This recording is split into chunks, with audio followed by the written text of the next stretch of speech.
We're talking about here, we're talking about earthquakes. We're talking about a magnitude 9 earthquake and tsunami. But what we want people to understand is that you can prepare for that.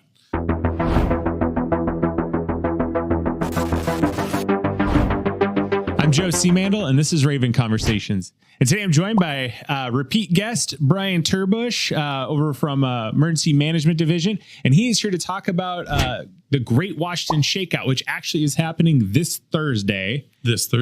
And that's going to, I'm looking at my clock here, it's the 17th. So it'll be 10/17 on Thursday. That's correct. and he's here to talk about Shakeout, what it is, what we do with it, how important it is to the state of Washington to be earthquake ready, and maybe breaking some of the myths and helping out with some of the facts about earthquakes. So I appreciate you coming on, Brian. Thanks for having me again. Yeah. So real quick, what is we won't go into the history and background because we've already done that. What is the Great Washington Shakeout? So Shakeout is the world's largest earthquake drill. Happens on the third Thursday of October every year for a lot of states around the U.S. and then a lot of countries internationally. So this is run out of Southern California Earthquake Center, and they just encourage people to take 1 minute out of that day to practice their drop, cover, and hold on, and what they would do in case an earthquake struck. Because fortunately, we don't get too many opportunities to practice, but we know it's something we will have to face here in Washington someday. So the more ready you get, the better. Just take that time to practice. Yeah. So I'm going to ask the first question. Why do we drop, cover, and hold on? Yeah, so this is based on just a lot of evidence. I know there's all these old things about you should go to a doorway, you should leave the building. So based on Washington building codes, building collapse is not a big concern in earthquakes. So staying in the building is absolutely fine. In fact, running out of them is very dangerous because there's falling glass and things. But we actually had some social scientists that did some evidence to back this up recently. I do not envy the work that they did. They went through and looked at all these medical logs of how people got injured and killed in earthquakes. And they found that the vast majority of the injuries are from people either running while the earthquake is shaking the ground and like putting your foot down in a spot where you thought the ground was and it's not, and they fall, or getting hit by flying objects. So the more you're out running around, the more you're out in the open, the more exposed you are to both being knocked over by the ground shaking or being hit by objects. So dropping lowers your center of gravity. It also makes you a smaller target if you bunch yourself up a little bit. Cover your head and neck. Those are really important parts of your body. You want to keep them protected, and take cover if possible, because you're going to minimize the number of things that can hit you from above, from the sides. So sturdy table, this one's pretty good right here. But if you have like a glass coffee table or like a wicker chair or something, probably not going to be as good cover. But even if you got one of those expensive textbooks from school or something, use it for something, put it over your head and neck. And then hold on, because that shaking can last a long time. And if that table shakes away from you, if that desk does, you're not protected anymore, and you want to stay protected for the whole time that shaking lasts. So low to the ground, cover your head and neck, and then hold on for the whole shaking. So then after the simulated shaking has happened, what's kind of the next thing that folks should do if an earthquake happened, or even in the drill? What should they do? So the next step you want to do is make sure you want to check around you for injuries, for anything that's dangerous. You want to check the people around you for injuries. And this is what I know. There's parents out there that think like, oh, I got to run to my kid during the earthquake. We found it's actually better, again, because you can get injured while you're running. Make sure your kid knows what to do now, because a lot of the kids, every kid is required to practice in Washington schools this drill, this drop, cover, hold on during their school day. And 10/17 happens to be during that, so they're all participating in the shakeout. But when they come home, we want to make sure that parents know, and you talk about that as well, because make sure you're safe during the earthquake and they're safe during the earthquake, then get back together and make sure everyone's okay. You can take that time now while the ground's not shaking to make sure that situation. I know it fights some instincts to not want to run there, but right. You got to make sure you're safe too, so you can take care of people afterwards. Yeah, and I think it was last year's shakeout. Our daughter was in preschool, and she came home talking about earthquake drills. And then this year in kindergarten, she's already been kind of prepped for earthquake drills. Excellent. So you guys are doing a really good job of talking to those younger kids and kind of building that. Just, hey, earthquake happens, get underneath your desk, hold on tight, get underneath some kind of cover. Even a 5-year-old can comprehend what to do during an earthquake drill. Well, it sounds like the school's doing something right to me too. Yeah. No, wait, tell me, did you do anything after that when she came home all excited about this? Oh yeah. So we kind of talk about, what it is, an earthquake and why we do it and that kind of stuff. And so she at least understands like, hey, this is important stuff. So you guys have been doing Shakeout for years. I'm trying to think. My first shakeout experience, I think, was probably 2014 when I first moved over here to this side of the state. What's kind of the ultimate goal? Obviously, not every Washingtonian is going to stop on 1017 and get underneath a desk. What's kind of the goal? It's just to educate as many as possible? It's really to educate as many as possible. And one of those things is, I mean, it's inconvenient to just take a minute out of your day to practice what you do during an earthquake. But it's a lot more inconvenient? An earthquake. So if you just take that little bit of time to think about it, and we want people to do one more thing as well, at least one more thing. You can do more. Like you talked about your family's plans after your daughter came home very excited. So that's a really important thing to do. What will your family do after an earthquake? How will you communicate? If you want to just check your emergency kit, make sure that the things you have aren't all expired, because that can happen sometimes. That's an important thing just to check and make sure you still have those things. Another big one in Washington, if you are on the coast, make sure you know your tsunami evacuation route. So what we think is really important about the shakeout is just this building familiarity with these processes, because, an earthquake, a tsunami, they're going to be very stressful times. And the more you practice, the more muscle memory you have, you can do these things quickly. I mean, one question I like to ask too is, everybody knows if you're on fire, you stop, drop, and roll. Stop, drop, and roll. I mix the two up all the time, but stop, drop, and roll. But how many people have actually practiced that motion? Because I know if you're on fire, again, that's going to be a stressful situation. I don't remember ever practicing that in school, like we do with the earthquake drills now. So muscle memory, doing it now so you can do it quickly in a stressful situation. Same with your tsunami evacuation routes. If you're familiar with those and you know that some of the roads might be washed out, some of the roads might be broken by the earthquake itself. So more familiarity is the important part, and just letting people know there are going to be earthquakes here someday. Yes. Nisqually wasn't it. We're not done. Yes. And so this is where we're shooting this in the morning on a Tuesday morning before shakeout. It's where I get to put my morning news, show hat on and kind of ask some of those random questions about facts and myths about earthquakes, right, in the state of Washington. And so you kind of already alluded to the 2001 Nisqually earthquake. That was not the first, nor was it the last one. In Washington, a fact, and please correct me if I'm wrong on this, is we deal with hundreds of earthquakes on a daily basis. Some we don't even feel. Yeah, there's always a bunch of earthquakes going on. Most of them are too small to feel. And then again, whether you feel it or not, it can depend where you are. And that's the thing about earthquakes. You have each earthquake has a magnitude, but then there's people who are like, I don't get out of bed for anything smaller than a magnitude 5. And it's like, well, where? What kind of building were you in? Because what kind of building you're in, what kind of soil you're on, these all change the way you feel that. And that's called intensity of an earthquake. So I was saying, like, last year there was a magnitude 4 somewhere in Port Townsend, and myself and one coworker felt it. And we were like on the higher floors of apartment buildings at that time, and nobody else in the area felt it. And there's like, if you look at this intensity scale, the Mercalli scale, it's like, this is intensity 3 felt by some on upper floors of buildings, maybe. So it's like, we know that this was a magnitude 4 earthquake, but at the depth and at the distance, and the waves traveled through the earth in a strange direction where they just happened to hit us.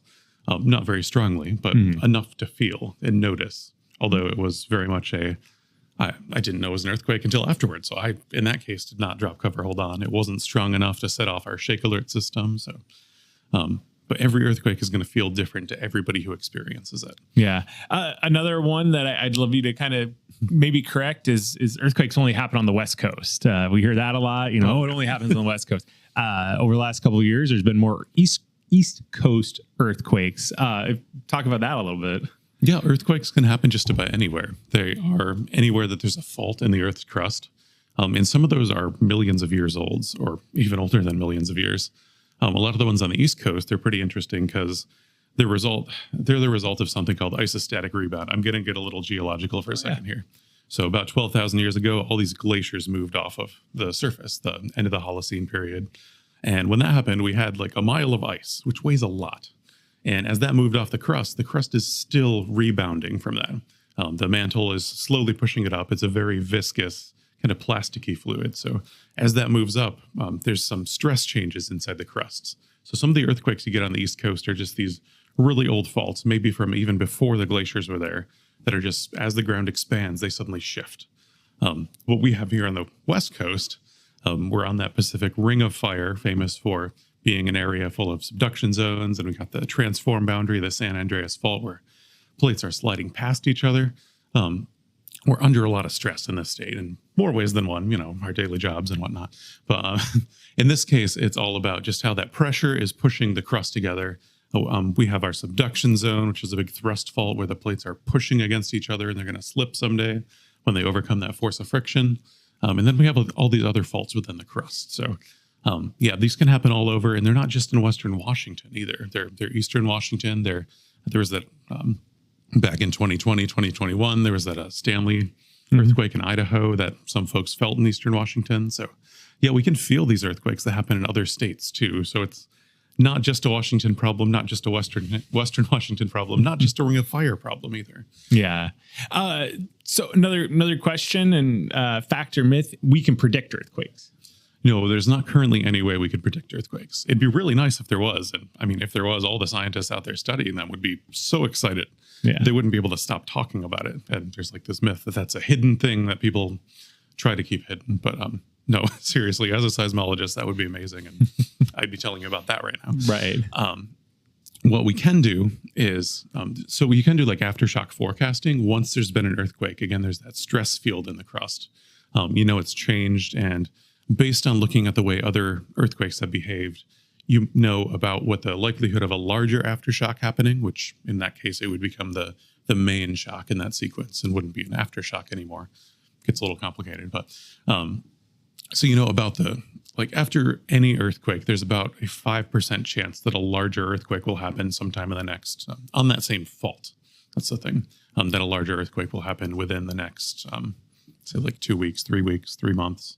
But the USGS has been looking at earthquakes all over the world to kind of study this. So that's the only thing they can really statistically say there's a chance of. It doesn't mean it's going to happen again. It's a very low chance that there'll be a larger one, but there could be thousands of smaller ones as well. Yeah. And then as well, that's like if there's a magnitude 4 earthquake, there's always only a small chance that there's going to be a larger one. So you see these earthquakes happening, like we have these small swarms that are going on and kind of like off our coast right now.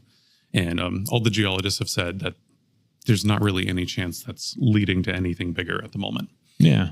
So kind of switching over to preparedness, you'd mentioned being prepared, having a preparedness kit. You can never be over prepared. That's true. That's up to you completely. Yeah. The thing we're talking about here, we're talking about earthquakes. We're talking about a magnitude 9 earthquake and tsunami that could happen. It will happen again someday here. But what we want people to understand is that you can prepare for that. All the actions you take now will make you better off in that situation. And we've been seeing what it looks like when there's really catastrophic devastation from Hurricane Helene, from Hurricane Milton right now. And you see that all the roads are washed out and it's difficult for help to get to people.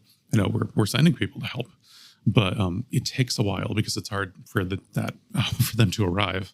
And we're going to see that after our earthquake as well, after a tsunami. Communities are going to be islanded, and I did some practice for that. Cascadia Rising 2016, the National Guard did a lot of practice. And then 2022, again, we started looking at what these will look like. But the thing we know for sure is people are going to be on their own for a little while. There will be first responders. They will be coming to help you. The National Guard will be coming to help you eventually. But the better off you are, the more prepared you are, the better you're going to be on your own. Because just think about, it's kind of like camping indoors for a little while. Think of, kind of the damage is going to be glamping a little bit. A little bit of glamping, hopefully more shelter, because most wood frame houses are going to be absolutely fine. Not absolutely fine. I mean, they'll run out of power and things like that, and definitely some damage as long as they're secured to the foundation. That's going to be really important. Something you can check on your own if you own your own wood frame home. Make sure it's secured. Yeah.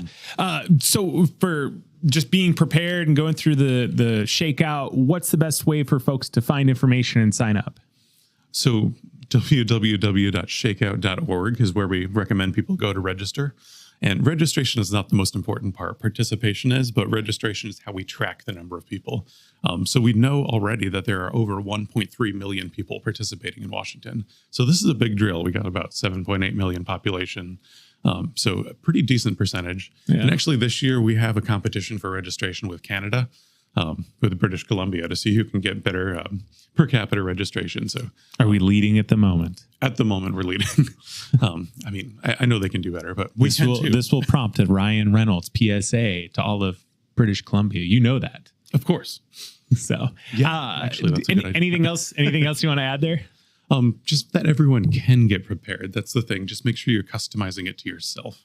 We talked about it's early, and I actually haven't had coffee yet this morning. If it were a disaster, that would help keep me a little bit more sane.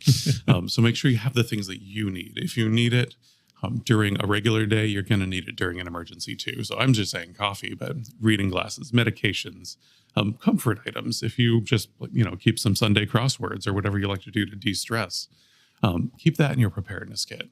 Yeah, because you're going to need these things. The stuff you're going to want. The stuff that's going to help you get through it.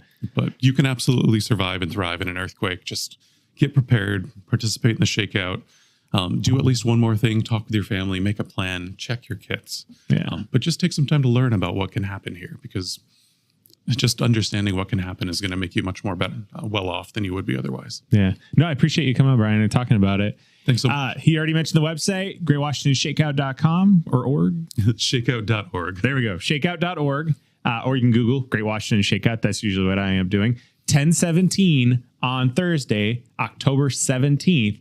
Make a plan, participate in Shakeout, and talk about, what happens if an earthquake happens in the state of Washington. For more information, we'll definitely put that in the notes. If you have any questions, put in the comments and make sure to subscribe for future videos. Brian, appreciate you coming on again, man. Thanks so much.